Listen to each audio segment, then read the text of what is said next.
Hello, नमस्ते, प्रणाम। मैं अंकित घनघोरिया। आजकल हम न्यूज़ में, पेपर में और बाकी कई जगह ये सुन रहे हैं कि भारत के बाबाओं को, संत को काफ़ी गाली दी जा रही है। इन्हें बहुत नेगेटिव टर्म्स में बताया जाता है। और ये कहानी अभी तो थोड़ी कंट्रोल्ड है, लेकिन कुछ साल पहले कई सारे विदेशी न्यूज़ चैनलों ने आर्टिकल्स में भारत के संतों को बहुत फ्रॉड बोला।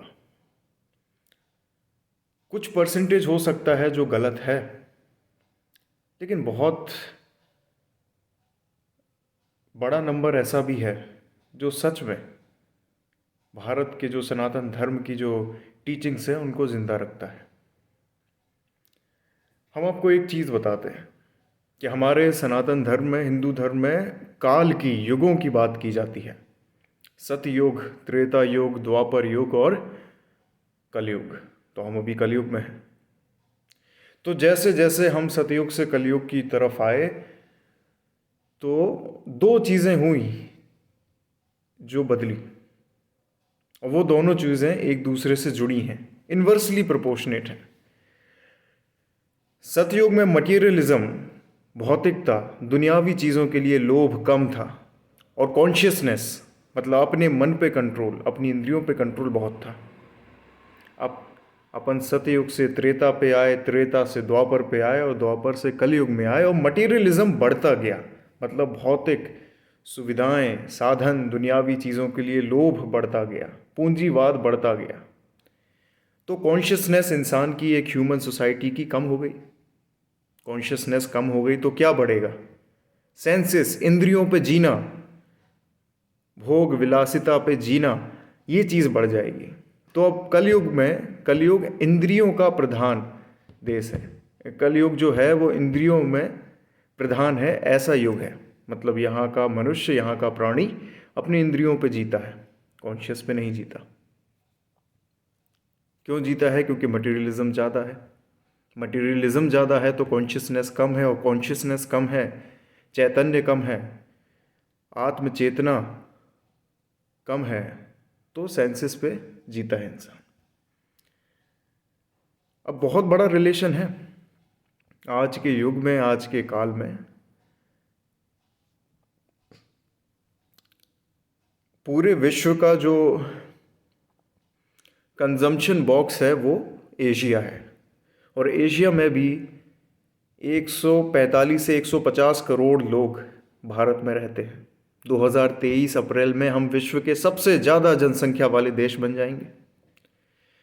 तो ये बहुत सोची समझी प्लानिंग है पूंजीपतियों की, कॉरपोरेट वर्ल्ड की, सैकड़ों सालों से चली आ रही है कि अगर इस देश में, अगर इस भारत में, जहाँ पे पूरे वर्ल्ड का कंजम्पशन है, सबसे ज़्यादा कंजम्पशन डिमांड जहाँ से आती है, वहाँ पे अगर संत, मैं रियल संत की बात कर रहा हूँ जो सच में हमारे अध्यात्म और वेदों को समझते हैं, अगर उनका प्रताप बढ़ गया, उनका तेज बढ़ गया, उनकी टीचिंग्स फैल गई, तो ये लोग, पूंजीपति लोग बर्बाद हो जाएंगे।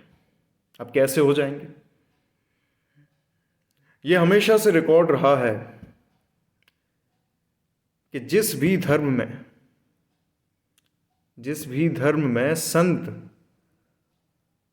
और उनकी टीचिंग्स का प्रभाव बढ़ जाता है तो मटेरियलिज्म कम हो जाता है और कॉन्शियसनेस बढ़ जाती है।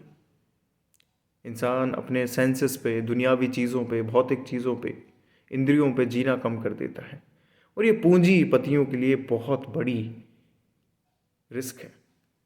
तो यही कारण होता है कि बड़े बड़े देश, हमारे देश के कुछ छोटे छोटे इवेंट पे पूरे ही संत वर्ग को गाली देने लगते हैं। लेकिन समझने वाली बात है कि जो गलत कर रहे हैं वो संत नहीं है, वो पुरोहित हैं। अब पुरोहित कौन है? पुरोहित वही लोग हैं जो बोलते हैं कि आपके जीवन में कोई प्रॉब्लम है तो हम ठीक करेंगे, यज्ञ करा दो, 5,000 का दान दे दो, कपड़े में दान दे दो, इतनी ज़मीन हमको दे दो, हमारे लिए मंदिर बनवा दो। ये पुरोहित हैं।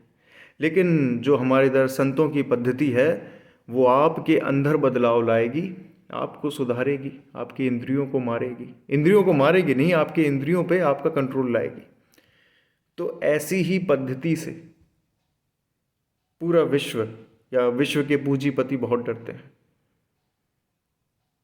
क्योंकि ये पद्धति कहाँ चलेगी? 150 करोड़ लोगों पे भारत में, जो उनका बहुत बड़ा कंजम्पशन का सेंटर है। तो यही कारण होता है कि छोटे छोटे इवेंट में एक बहुत बहुत नामी चीज़, बहुत ही स्थापित चीज़ जो संत पद्धति होती है, उनके रहने और जीवन को समझने की चीज़ें होती हैं, उसको गाली दी जाती है। ये छोटा सा एक मैटर था जो आपसे शेयर करना चाहता था। थैंक यू, धन्यवाद।